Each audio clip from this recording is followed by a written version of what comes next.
Selamat datang di Masdi Sun Edu. Ikhlas berbagi untuk negeri. Sebelum kita menyaksikan video pembelajaran berikut ini, jangan lupa untuk tekan subscribe serta bunyikan lonceng untuk selalu mendapatkan update video pembelajaran terbaru dari kami. Pada kesempatan kali ini, kita akan membahas tentang inflasi untuk mata pelajaran ekonomi SMA MA kelas 11.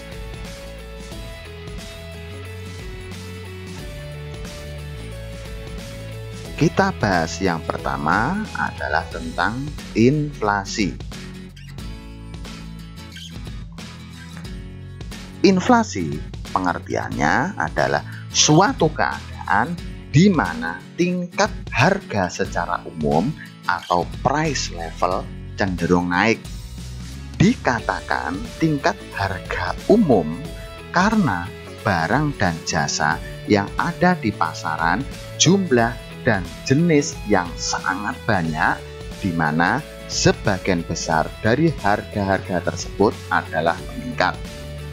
Jadi cenderung harga-harga yang ada di pasaran itu merangkak naik, maka bisa dikatakan keadaan yang terjadi dalam suatu pasar tersebut mengalami inflasi.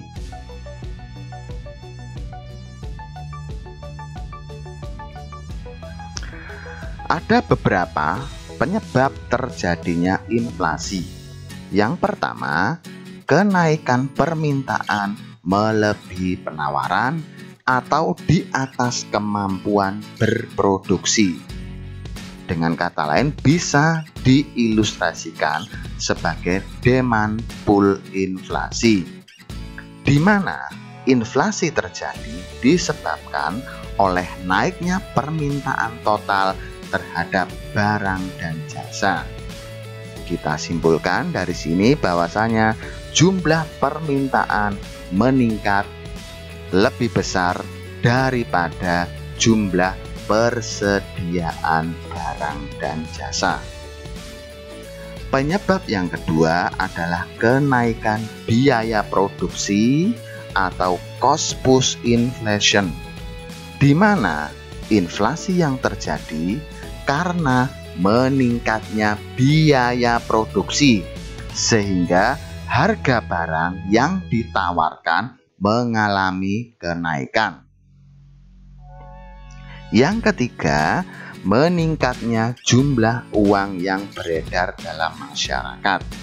Artinya, terdapat penambahan jumlah uang yang beredar sehingga para produsen menaikkan harga barang. Penyebab inflasi berikutnya adalah berkurangnya jumlah barang di pasaran. Artinya, jumlah barang yang ada di pasar atau jumlah penawaran barang mengalami penurunan, sehingga jumlahnya sedikit, sedang permintaan akan barang tersebut banyak, sehingga harga barang akan naik. Penyebab berikutnya adalah inflasi dari luar negeri atau import inflation. Artinya, inflasi karena mengimpor barang dari luar negeri. Sedangkan di luar negeri sudah terjadi inflasi atau kenaikan harga barang itu sendiri di luar negeri, sehingga mengakibatkan barang-barang impor juga mengalami kenaikan harga. Penyebab berikutnya adalah inflasi dari dalam negeri atau domestic inflation. Artinya, harga-harga barang dalam negeri itu sudah mengalami kenaikan, sehingga nantinya juga akan meningkatkan pengeluaran pemerintah, sehingga terjadi defisit anggaran.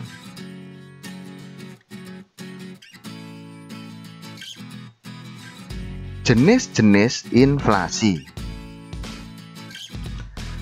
Jenis inflasi itu ada berbagai macam. Yang pertama, dilihat dari laju kecepatannya, itu ada inflasi lunak, ada inflasi cepat, ada inflasi meroket. Yang kedua, dilihat dari tingkat keparahannya. Ada inflasi ringan, ada inflasi sedang, ada inflasi berat, ada hiperinflasi. Dilihat dari sumbernya, ada inflasi dari dalam negeri, ada inflasi dari luar negeri.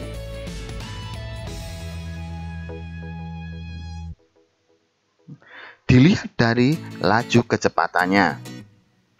Inflasi lunak atau mid inflation, artinya inflasi yang kecepatannya atau laju inflasinya kurang dari 5% per tahun. Yang kedua, inflasi cepat atau galloping inflation, artinya inflasi yang laju kecepatannya 5% atau lebih per tahun. Yang ketiga adalah inflasi yang meroket atau skyrocketing inflation atau hiperinflasi, yaitu inflasi yang kecepatannya lebih dari 10% per tahun. Itu kalau dilihat dari laju kecepatannya. Berikutnya, dilihat dari tingkat keparahannya. Yang pertama adalah inflasi ringan. Artinya, inflasi tersebut berada di bawah 10% per tahun. Inflasi ini masih belum mengganggu kegiatan perekonomian suatu negara dan masih dapat dengan mudah untuk dikendalikan.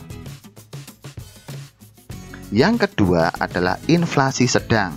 Inflasi ini terjadi antara 10% sampai 30% per tahun. Inflasi ini juga masih belum membahayakan, tetapi sudah menurunkan kesejahteraan masyarakat yang berpenghasilan tetap. Yang ketiga adalah inflasi berat. Yang termasuk inflasi berat ini jika laju inflasinya antara 30% sampai 100% per tahun. Inflasi berat ini sudah dapat dikatakan mengacaukan perekonomian karena orang cenderung enggan menabung dan lebih senang untuk menyimpan barang. Yang keempat adalah inflasi yang sangat berat atau hiperinflasi. Inflasi ini terjadi di atas 100% per tahun. Inflasi yang terjadi ini sudah sangat mengacaukan kegiatan perekonomian suatu negara dan sulit dikendalikan atau diatasi.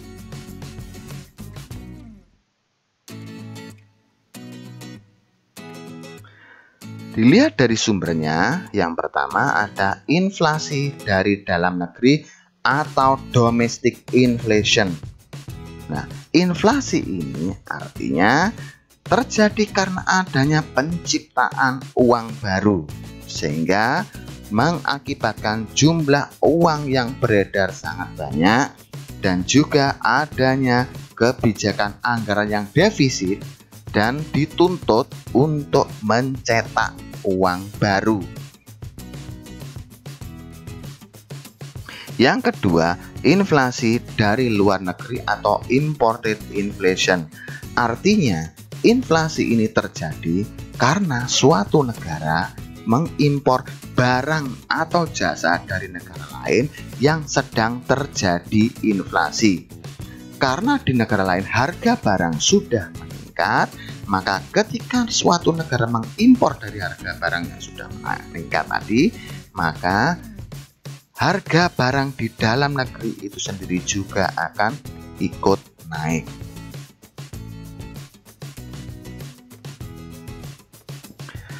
Yang berikutnya adalah bagaimana caranya menghitung laju inflasi. Laju inflasi artinya adalah sebuah kenaikan atau penurunan inflasi dari periode ke periode atau dari tahun ke tahun. Jadi laju inflasi ini bisa ditentukan untuk mengukur kenaikan atau penurunan inflasi dari waktu ke waktu. Laju inflasi bisa kita rumuskan seperti ini. Laju inflasi tahun ke N dapat diperoleh dari IHKN dikurangi IHK0 per IHK0 kali 100%. Atau juga bisa kita uraikan laju inflasi tahun terbaru diperoleh dari indeks harga konsumen tahun terbaru dikurangi indeks harga konsumen tahun sebelumnya dibagi indeks harga konsumen pada tahun dasar atau tahun sebelumnya kali 100%. Untuk lebih memahami tentang perhitungan laju inflasi, perhatikan contoh soal berikut ini. Diketahui indeks harga pada bulan Juli 2012 adalah 110% dan indeks harga bulan Agustus 2012 adalah 112%. Maka laju inflasi dapat dihitung sebagai berikut. Sesuai dengan rumusan untuk menghitung laju inflasi seperti yang sudah kita terangkan sebelumnya, laju inflasi tahun ke N. Nah, kalau kita lihat konteks soalnya, ini didasarkan atas nama bulan Juli dan bulan Agustus. Berarti tahun yang ke N atau periode yang ke N adalah yang Agustus, sehingga indeks harga di bulan Agustus dikurangi indeks harga konsumen di bulan Juli dibagi indeks harga konsumen di bulan Juli kali 100%. Dapat kita peroleh sebagai berikut. Laju inflasi bulan Agustus tahun 2012 adalah sebagai berikut. 112 dikurangi 112 dikurangi 110 dibagi 110 kali 100%, sehingga akan dapat diperoleh nilai 1,82%. Kalau kita kategorikan sebagai dilihat dari tingkat keparahannya, berarti masih tergolong inflasi ringan karena masih di bawah 10%.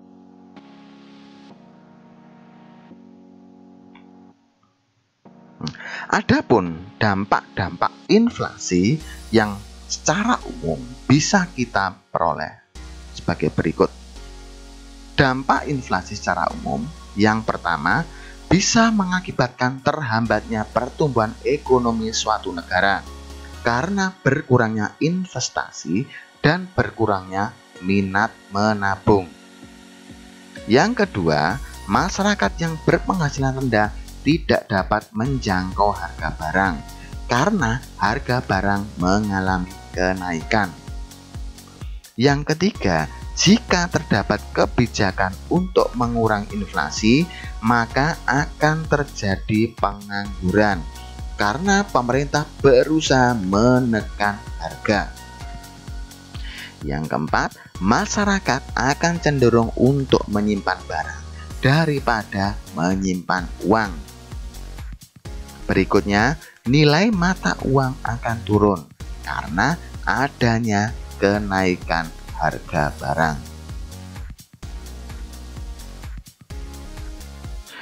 Cara mengatasi inflasi secara umum adalah sebagai berikut. Yang pertama, melalui kebijakan moneter atau kebijakan yang ada hubungan langsung dengan jumlah uang yang beredar. Yang pertama adalah politik diskonto atau suku bunga atau diskon policy. yaitu dengan cara menaikkan tingkat suku bunga.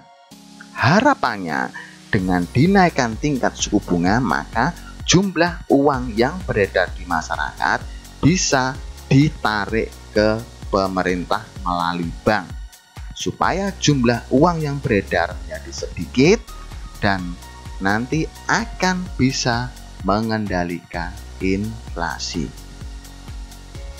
Yang kedua, dengan politik pasar terbuka atau open market policy, yaitu dengan cara kebijakan menjual surat-surat berharga.